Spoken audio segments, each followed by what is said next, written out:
اسرائیلی دفاعی کمپنی جس کا نام ہے رافال ایڈوانس ڈیفنس سسٹم، یہ انڈیا کے اندر ایک نئی پروڈکشن لائن قائم کر رہا ہے، اور اس حوالے سے انڈیا اور اسرائیل کے درمیان جو باضابطہ طور پر بات چیت ہے وہ اب حتمی مرحلے میں داخل ہو چکی ہے، جس کے بعد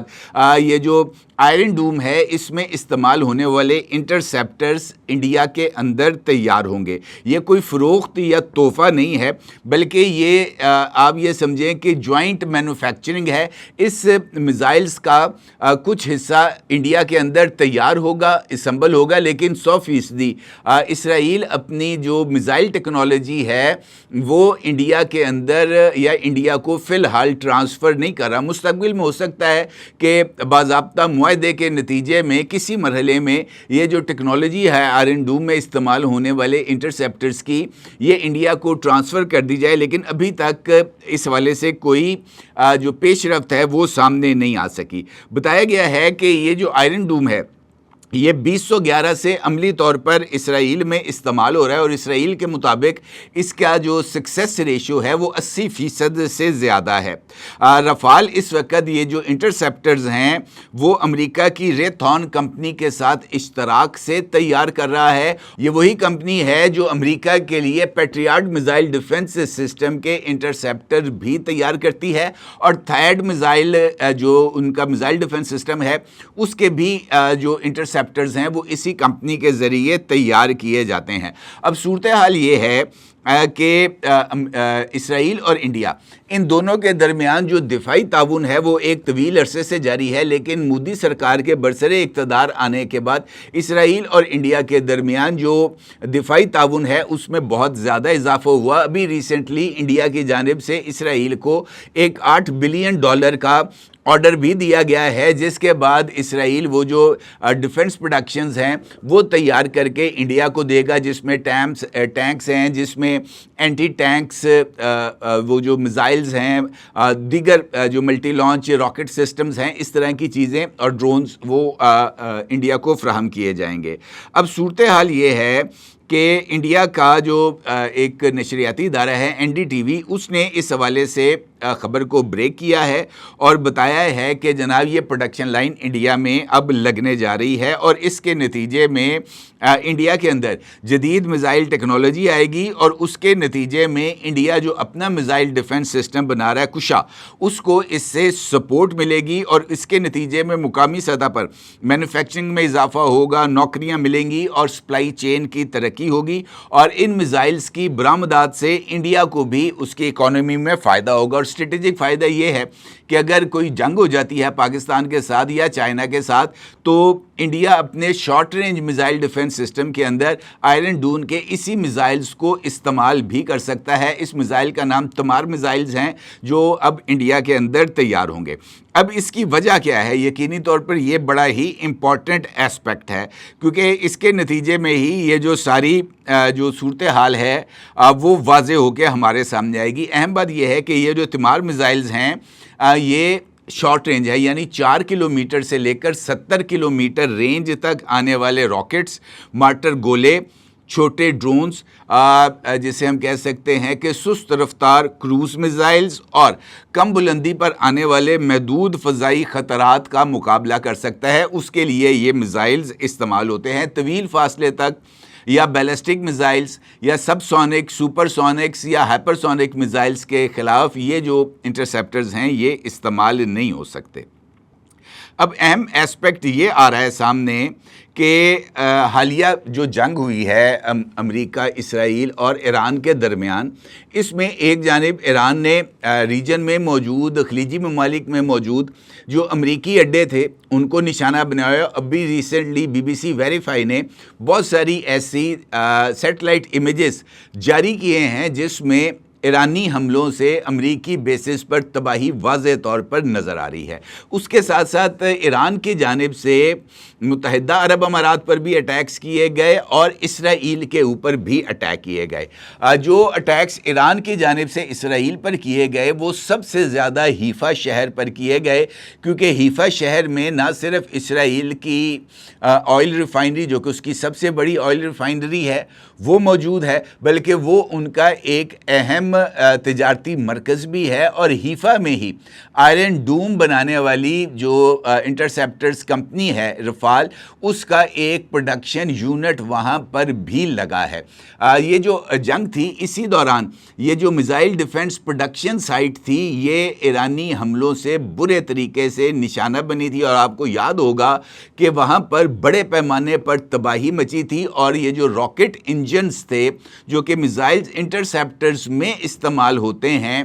وہ انجنز جو بڑی تعداد میں ایرانی حملوں سے تباہ ہو گئے تھے، اور اس کے نتیجے میں یہ جو ڈرونز یا راکٹس تھے جو حزب اللہ کی جانب سے فائر کیے گئے تھے ایران جنگ کے خاتمے کے بعد، اس کو اسرائیل کا آئرن ڈوم روکنے میں ناکام ہو گیا تھا۔ تو اس کا مطلب یہ ہے کہ اسرائیل کے پاس اس وقت انٹرسیپٹرز کی شدید کمی ہو گئی، اور وہ پروڈکشن لائن جو کہ حیفا میں موجود تھی، وہ ایرانی حملوں کے نتیجے میں پروڈکشن کرنے کی صلاحیت کو بیٹھی، اور سارے کا سارا دار و مدار امریکی کمپنی کے اوپر آ گیا۔ اور امریکی کمپنی اس وقت تھیڈ کے لیے بھی انٹرسیپٹرز بنا رہی ہے، پیٹریاٹ کے لیے بھی بنا رہی ہے، اور آئرن ڈوم کے لیے بھی بنا رہی ہے، اور شارٹیج آ گئی اسرائیل کے پاس۔ تو پھر اسرائیل نے یہ سوچا کہ یہ جو پروڈکشن لائن ہے، اس کو برقرار رکھنے کے لیے یہ جو آئرن ڈوم ہے، اس کا سب سے کم الٹیٹیوڈ والا ویریئنٹ، اس کی پروڈکشن لائن کو شفٹ کیا جائے کسی اور ملک میں۔ اور انڈیا کے حوالے سے خود اسرائیلی وزیر اعظم ابھی 2 دن پہلے اس بات کا اعلان کر چکے ہیں، جب جے ڈی وینس نے یہ ذکر کیا تھا کہ دنیا میں صرف امریکہ ہی وہ واحد ملک ہے جو کہ اسرائیل کا سپورٹر ہے۔ اور 2 دن پہلے جو انٹرویو دیا تھا اسرائیلی وزیر اعظم نے فاکس نیوز کے مارننگ شو میں، اس میں اس نے واضح طور پر جے ڈی وینس کو مخاطب کر کے کہا تھا کہ امریکہ کے علاوہ ایک اور چھوٹا سا ملک ہے جس کی آبادی 1 ارب 60 کروڑ ہے، اس کا نام ہے انڈیا، اور وہ بھی اسرائیل کا سب سے بہترین دوستوں میں اس کا شمار ہوتا ہے۔ تو اس کے بعد کوئی شک و شبہ باقی نہیں ہے کہ اسرائیل اور انڈیا کے درمیان کس طرح کے تعلقات ہیں۔ لہٰذا یہ جو پروڈکشن لائن ہے تمر میزائلز کی، ان کو منتقل کیا جا رہا ہے انڈیا، تاکہ یہ جو سپلائی چین ہے یہ برقرار بھی رہے، اور میزائلز تیار ہوتے رہیں، اور تیار ہو کر وہ جناب اسرائیل پہنچتے رہیں، اور اس کے لیے یہ پروڈکشن لائن لگائی جا رہی ہے یہاں پر۔ اب امپورٹنٹ فیکٹر یہ ہے کہ انڈیا کا اسرائیل کے ساتھ تعلق کوئی ڈھکا چھپا نہیں ہے۔ حد تو یہ ہے کہ مناب اسکول پر حملے کی بھی انڈیا کی جانب سے، انڈین وزیر اعظم کی جانب سے مذمت نہیں کی گئی تھی۔ جناب آیت اللہ علی خامنہئی صاحب کی شہادت کے اوپر بھی اظہار افسوس انڈیا کی جانب سے آفیشیلی 6 دن بعد کیا گیا تھا۔ تو انڈیا نے ایران کے حوالے سے اپنا موقف واضح کر دیا، اور چاہ بہار کے اوپر بھی انڈیا نے جو کام تھا وہ بند کر دیا ہے، اور ابھی جو اٹیکس کیے گئے ہیں امریکہ کی جانب سے، اس نے چاہ بہار پورٹ کی ویسے ہی ایسی کی تیسی پھیر کے رکھ دیا۔ تو چاہ بہار پر بھی اب انڈیا کا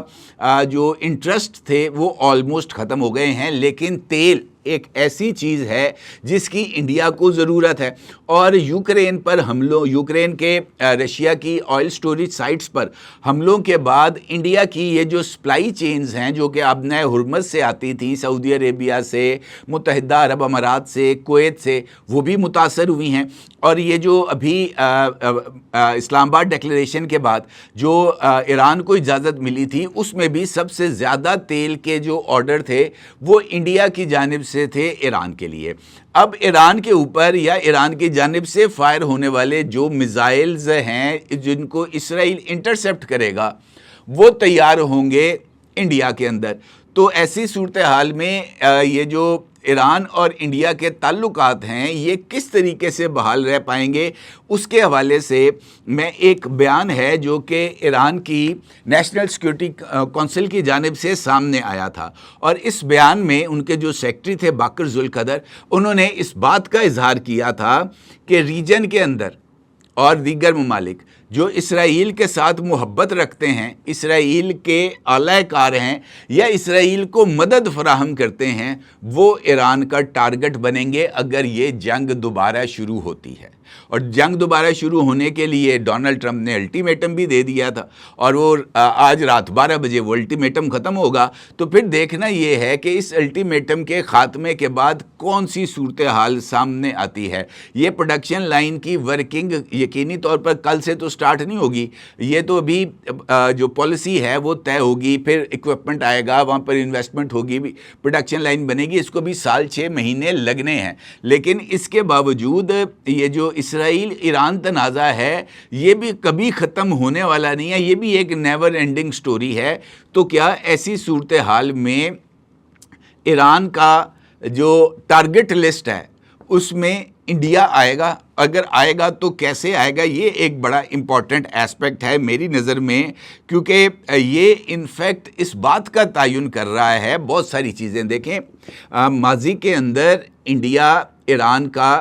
قریبی حلیف رہا ماضی میں, اور پاکستان کے خلاف بھی یہ جو اتحاد تھا یہ برقرار رہا تھا. لیکن اس کے بعد جب یہ گزشتہ برس جون میں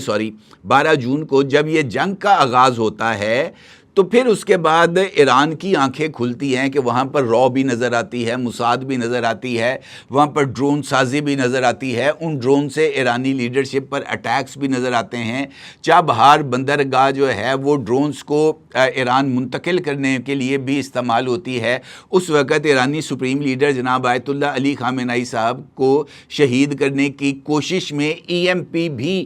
چابہار پورٹ سے ہی ٹرانسفر کی جاتی ہے ایران کے اندر. تو بہت ساری ایسی چیزیں تھیں جس نے ایران کی توجہ دلوائی اور کچھ تھوڑا سا تناؤ پیدا ہوا. اس کے بعد یہ جو حالیہ جنگ ہے اس میں ایران کی آنکھیں ذرا اور کھلی ہیں. تو اب دیکھنا یہ ہے کہ یہ جو نیا تعاون سامنے آ رہا ہے اس کے بعد ایران کا انڈیا کے حوالے سے, کیونکہ متحدہ عرب امارات کو وہ معاف کرنے کے لیے تیار نہیں ہے, کویت کو معاف کرنے کے لیے تیار نہیں ہے, بحرین کو معاف کرنے کے لیے تیار نہیں ہے, عراق کو معاف کرنے کے لیے تیار نہیں ہے, اردن کو معاف کرنے کے لیے تیار نہیں. تو کیا یہی ممالک رہ گئے ہیں؟ باقی اور بھی بہت سارے ملک ہیں جو اسرائیل کے ساتھ تعاون رکھتے ہیں, خاص طور پر انڈیا. تو دیکھنا یہ ہے کہ یہ جو پروڈکشن لائن ہے اس کے قیام کے بعد یہ جو نقطہ نظر ہے انڈیا اور ایران کے درمیان, اس میں کون سا فرق سامنے آئے گا؟ 999 کمیونیکیشن ڈیجیٹل میڈیا اور یوٹیوب چینلز کی دنیا میں بڑی کامیابیاں سمیٹنے کے بعد اب ویب نیوز, ویب چینل اور یوٹیوب نیوز چینل کی طرف قدم بڑھا رہا ہے, جس کے لیے ہمیں ملک بھر میں رپورٹرز کی ضرورت ہے. خواہش مند حضرات و خواتین نیچے دیے گئے نمبر پر رابطہ کریں. What's app +92 309 1226 999.